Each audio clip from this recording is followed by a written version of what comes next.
Please have with us the victorious Arkansas Razorbacks, headed to the Sweet 16. Please welcome head coach Eric Musselman and athletes Ricky Council and Davonte Davis. Congratulations, Coach. Your thoughts on the game? We're celebrating back there because we have such incredible respect for Kansas, defending champions, MVP of their league, and number 10, Jalen Wilson. And they're a hard team to prepare for. Didn't play as good a defense as we normally do, but we really wanted to create more pace in the second half, and certainly did that, scoring 45 points. And then the clutch free throw shooting by Ricky, 10 of 11 in the game. The second chance points was a big part of our win today.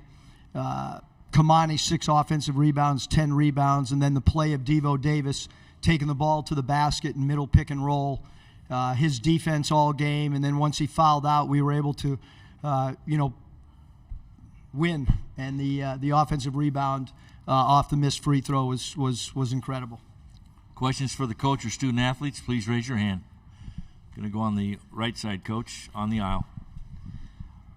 Hey, Coach, I know yesterday you mentioned that you wanted to really have someone attached to Grady Dick the whole time. He was sort of a non-factor scoring-wise. He did well with the boards, but how did you assess your defense's effort at stopping him?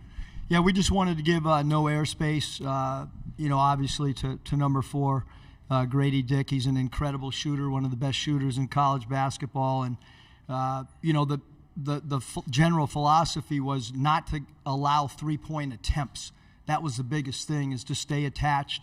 And that's also why, they did a good job, I thought, of exploiting us hugging up on him by their middle pick and roll and their flip screen, because Adams got some easy baskets inside, and we fouled him a few times off that roll, but we just didn't have a tag man because we did not want, Grady to see any daylight.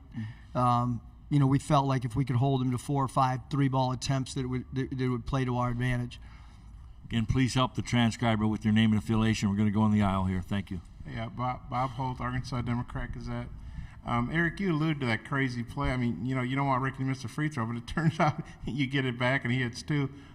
Could you elaborate on that a little bit? And then, Ricky, could you kind of go through it? I mean, you miss it, but then you get the ball and you get 2 more free throws. Go ahead, Rick. Oh, yeah. Obviously, I didn't want to miss. Spent off. I think Jordan Hustle got a tip, and I remember it tipping off of Jalen Wilson and coming right to me. And I was like, either I can attack this, because I was literally at the free throw line when I got it, or I could pull it out. So I just decided to attack. I knew worst case scenario, I'll probably get fouled if I wasn't going to make it. So, and then I made both of those. So then I think it was up 3 after that. Yeah, I would have to go back, Bob, and watch the tape, because I was thinking about what we needed to do at the defensive end, whether Ricky made it or missed it. So that was going through my mind. I had called a couple of the guys that were not lined up on the 3-throw line to explain what we wanted to do as far as switching on dribble handoff, switching on pick and roll coverage. And then I think it was Jordan or Kamani. One of those guys kept the thing alive. And we talk all the time about pursuing loose balls like a defensive back in football, and you have to wrestle it away from a wide receiver. And that was kind of a scrum, and we did an incredible job of just kind of willing and squeezing the ball. Maybe you and Devo, this second straight year, Arkansas has knocked off a number 1 seed. I think before that, 0 for 10. That's hard to do, obviously. What does it mean to you? What was the key today, did you feel like, Eric and then Devo? Well, I've been coaching a long time. That's as great a win as I've ever been a part of. Again, because of the history of Kansas, because of some of their veteran players that were part of a championship team last year. A lot of people didn't think we were going to win our first round game. And I've continued to tell the guys internally, and I've continued to tell the staff that we are a team that continues to get better. That just doesn't happen this time of year, but because of all the circumstances that have happened, we're still evolving. We're still adding offensive plays. We're still adding defensive coverages. We're an evolving basketball team. I feel fortunate that these guys really buy into the prep. I mean, we went hard preparation-wise. These guys did not have hardly any time off between our last game, and then I didn't want to come shoot today. Not many teams shot today. They gave up their practice time.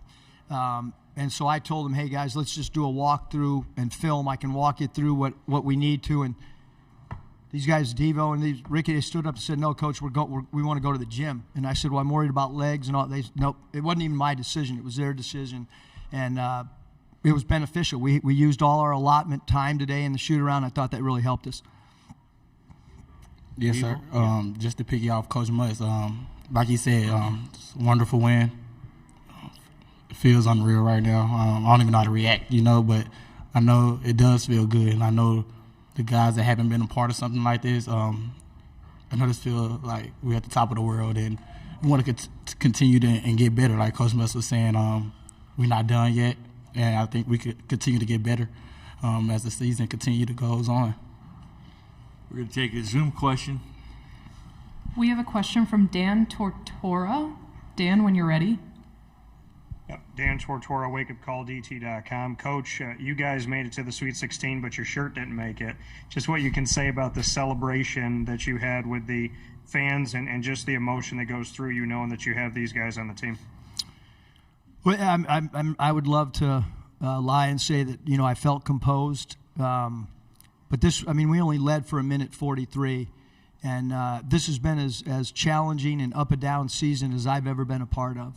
And for these guys to be rewarded for sticking with it and being able to go to Las Vegas and participate with only 6 teams still standing, it's really hard to make this tournament. It's really hard to win a game in this tournament. It's really hard to beat the defending champions, #1 seed. We did it. Proud of us. Get on this plane tonight, and we'll start prepping tomorrow as soon as I think the game's at 5:15, the team that will play.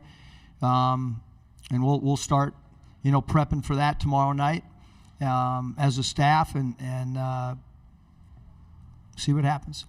We have 6 minutes left in the press conference. You're going to go on the right side and right in front of you, sir. There you go. And we'll come over to the left side. Congratulations, Chad Taylor from Cumulus Media here in Des Moines. I just want you guys to talk about the fan base, because that electricity in that arena with your fan base was out of control, like something I've never seen in a long time. So if you could, for both Davonte and Ricky, just talk about what that fan base means to you and how many people traveled here to Des Moines to help cheer you guys all. Really cheer you on to that last second. Start with Ricky first and Davonte. Yeah, to be honest, I really saw a lot of Kansas fans. I saw our section on the right side on the court, but I really it was like our section, and it was like blue all the way around them. Mm-hmm. But they were loud, though, and I noticed that we had more fans when we was leaving the hotel to come to the gym, and they were supporting us leaving the hotel. So I'm glad they came out, and I hope they come out to Vegas, too. Yeah, it's amazing seeing all the fans come out. My mom wasn't even gonna come, and I told her, I said, come on down. She drove down. It was like 7 hours, and so she came down. I'm glad she got to experience this, and just with the just right there with all the other fans, I'm glad they all came down and supported us. It's exciting. Like I've been saying it and been saying it to the team as well. Like, everybody don't get this opportunity, so let's take full advantage. And I think the fans are doing it as well by coming and traveling and using their money and things like that to be able to come and support us. 100%, I'm glad and thankful for them to come, and I know the rest of the team is, and I'm speaking for all of us. And I want to thank the fans as well. You go on the left side, and then we're Davonte, you had 21. Adam Teicher, ESPN. You had 21 in the second half. A lot of them were contested shots. Maybe all of them were. The way you guys were struggling to score in the first half, did you feel like you needed to take the game over at that point? Not really. Just playing within the flow. Coach Mutz said get downhill, and he was talking within the entire group, and so I feel he needed to take over. I feel that we all did something to help us win, and I'm glad we did that. Ricky knocked down big free throws. We had Nick come in and play really good defense at the end of the game, and so I think everybody contributed. Coach Mutz even subbed the right way and things like that to help us, and so I think everyone, even the coaches and the team, contributed in some type of way to help us win. On the right side, and then we'll come across the aisle. Will Kennedy, Des Moines Register. Ricky, once Devo fouled out, you sort of took up the mantle there. Kamani had a nice fadeaway, but you sort of made all the other points after that, I believe. Did you feel a need to step up once he wasn't in the game anymore? Yeah, Devo pretty much had the whole second half. I was on in the first half. Devo had the second half. And I was fine with that. I was just in the corner ready to rebound if he missed, but he wasn't missing. And then coach, when he fouled out, looked at me, and he wanted me to take the road that Devo had, and I was just trying to make the right play. I think only missed one shot out of that, and Kamani got that rebound and put it back up, and other than that, I was getting fouled. So I'm just glad he had the confidence in me, and we pulled through. 21 for 26. What's that John Daly text going to look like when you get back to the locker room? Really good. He tried calling me. Got a couple texts already. Before we hit the plane, I'll try to call John. And, you know, I mean, he's been texting me even drills, like he wanted our guys to get a putter out and hit a ball into a cup. So I continue. We haven't tried it yet. Luckily, we've been making foul shots. But I know the state of Arkansas is on fire right now. And I know John Daly's pretty pumped up, too. Mm-hmm. Eric, Bob Holt, Arkansas Democrat, is that. What do you think about Devo's games? He's had a lot of good games for you, but to do it on this stage, you guys were down by 10 in the first half. Just what do you think of his game and how he came through? And then Ricky, this guy said, really took over. I think he scored 7 of your last 9. And then Kamani's, I know it's a lot of stuff. Kamani's tip, kind of like San Diego State game, but maybe even bigger, just the impact of that. Yeah, Kamani's got an incredible nose for the basketball and comes up big in clutch situations. And you know, there's been good matchups. You know, we've stuck with the same lineup the last 2 games. I think he had a really good matchup with his reaction and nose for the ball. You know, we were disappointed in the first half. You know, we didn't go to the basket. We didn't get downhill. We settled. We took 5 threes like in the first 3.5 minutes. That was not the game plan, but sometimes when you're open, you know, you got to take those. And we ran a middle pick and roll with Devo predominantly in the second half, and then Ricky took over. Much like Ricky did in Maui, we ran. You know, we got away from it a little bit, but he had 4 assists tonight too. So. I think his point guard ball handling skills are somewhat underrated. When we have put him in pick and rolls, he's been extremely effective. And then Devo, with his snake dribble, going right, coming back left, swinging hook shot off the wrong foot. Pretty amazing, but he kind of does it all the time. Final question in the back row. Yeah, Eric, Adam Kilgore with the Washington Post. 3 straight Sweet 16s, 2 chance to get to 3 Elite 8s in a row. What's the common thread? Why has this program become so good during March? Really good players. You know, you can't win at any level. CYO, grade school, high school, college, pro, G League, national team. Unless you have really good players, you're not going to win. And we have really good players. We have guys that have insane buy-in. Incredible buy-in. I mean, like I said, we're still practicing today with the short turnaround and an early game, and guys have played a lot of minutes, but you know, they felt like going on the floor today would help them or put them in a better position to win. So I feel really fortunate to coach this team, last year's team, high character guys that hate to lose and really compete. And you know, start a conference play, it didn't look good for us. And we kind of hung around and won some big games and lost some really tough games against some really good competition. We just told everybody, stop, don't listen to the noise. You know, worry about what's going on internally in this locker room, and let's just keep getting better. And like I said, I thought our Illinois game was as good as game we played.